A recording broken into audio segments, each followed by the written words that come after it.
মৌলভীবাজারে ডাকাতির ঘটনায় ৫ ডাকাত সহ ৭ জন গ্রেফতার সহ ডাকাতির কাজে ব্যবহৃত অস্ত্র, গুলি এবং লুণ্ঠিত টাকা ও স্বর্ণালংকার উদ্ধার। মৌলভীবাজারে ডাকাতির ঘটনায় ৫ ডাকাত সহ ৭ জনকে গ্রেফতার করেছে পুলিশ। এই সময় ডাকাতির কাজে ব্যবহৃত বিভিন্ন সরঞ্জাম এবং অস্ত্র, গুলিসহ লুণ্ঠিত নগদ টাকা এবং স্বর্ণালংকার উদ্ধার করা হয়। জানা গেছে, শেরপুর সহ বিভিন্ন স্থানে ডাকাতির ঘটনায় মৌলভীবাজার সদর মডেল থানার মামলার প্রেক্ষিতে সিলেট বিভাগের বিভিন্ন এলাকায় অভিযান পরিচালনা করে তাদেরকে গ্রেফতার করা হয়। আজ মঙ্গলবার দুপুরে মৌলভীবাজার পুলিশ সুপার কার্যালয়ে এক সংবাদ সম্মেলনে এ তথ্য জানান মৌলভীবাজারের অতিরিক্ত police super crime and ops Nobel Chakma PPM. সংবাদ সম্মেলনে আরও জানান, গত ৩ ফেব্রুয়ারি রাতে একদল ডাকাত মৌলভীবাজারের শেরপুর ঈদগাহ রোড আবাসিক এলাকায় এমদাদ মোহাম্মদ সিরাজের বসতগড়ে গেইটের তালা কেটে ঘরে ঢুকে পড়ে। এই সময় ডাকাত দল ঘরে থাকা ২৩ ভরি স্বর্ণালংকার এবং নগদ ৬,৯,০০০ টাকা লুট করে নিয়ে যায়। এ ঘটনায় মামলা হলে পুলিশ সুনামগঞ্জ জেলার জগন্নাথপুর থানা এলাকা এবং সিলেট জেলার উসমানীনগর এবং দক্ষিণ সুরমা থানা এলাকার বিভিন্ন জায়গায় অভিযান চালিয়ে তাদেরকে গ্রেফতার করে।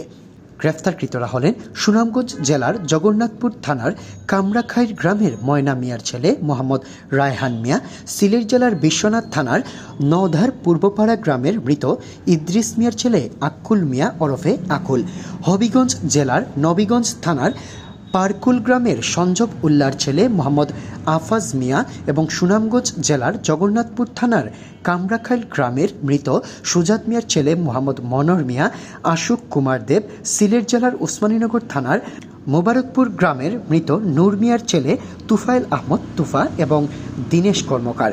এই সময় গ্রেফতারকৃত আসামিদের দেওয়া তথ্যমতে বিভিন্ন স্থান থেকে 2টি পাইপগান, 6 রাউন্ড কার্তুজ, একটি হাইড্রোলিক কাটার, একটি তালা ভাঙার শাবল, ডাকাতির সময় ব্যবহৃত মুখোশ, স্বর্ণালংকার 4 ভরি, 8,06,982 টাকা সহ ডাকাতির কাজে ব্যবহৃত একটি প্রাইভেট কার এবং মোটরসাইকেল উদ্ধার ও জব্দ করা হয়। প্রেস ব্রিফিংয়ে আরও জানানো হয়, ঘটনায় জড়িত অন্যান্য আসামিদেরকেও গ্রেফতারের তৎপরতা অব্যাহত আছে। মৌলভীবাজার জেলার শেরপুর থানাধীন শেরপুর ঈদগাহ রোডে জনক মোহাম্মদ সিরাজের বাড়িতে গত ৩ ফেব্রুয়ারি দিবাগত রাতে একটি ডাকাতি সংঘটিত হয়। তো আমাদের সদর সার্কেলের নেতৃত্বে ওসি সদর সহ একটা চৌকস টিম দীর্ঘদিন ধরে পরিশ্রমের ফলে আমরা আন্তজেলা ডাকাত দলের ৭ জন সদস্যকে গ্রেপ্তার করতে সক্ষম হয়। তাদের প্রত্যেকের বিরুদ্ধে 10 থেকে 12টা করে ডাকাতির মামলা আছে এবং তারা ওয়ারেন্টভুক্ত আসামি।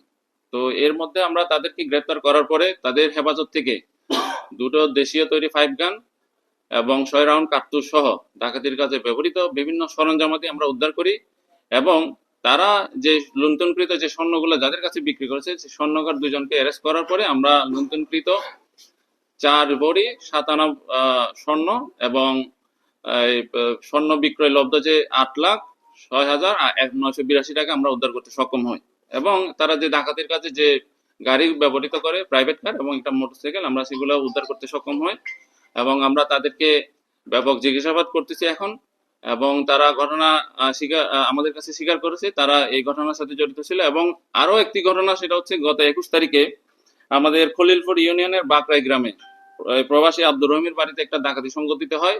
এটাও আমাদের সদর থানায় মামলা হয়েছে, সেটাও আমরা এই ঘটনার সাথে তারা সম্পৃক্ত বলে এটা আমরা আমাদের কাছে প্রমাণ আছে, আমরা এই মামলায় তাদেরকে অ্যারেস্ট দেখাবো।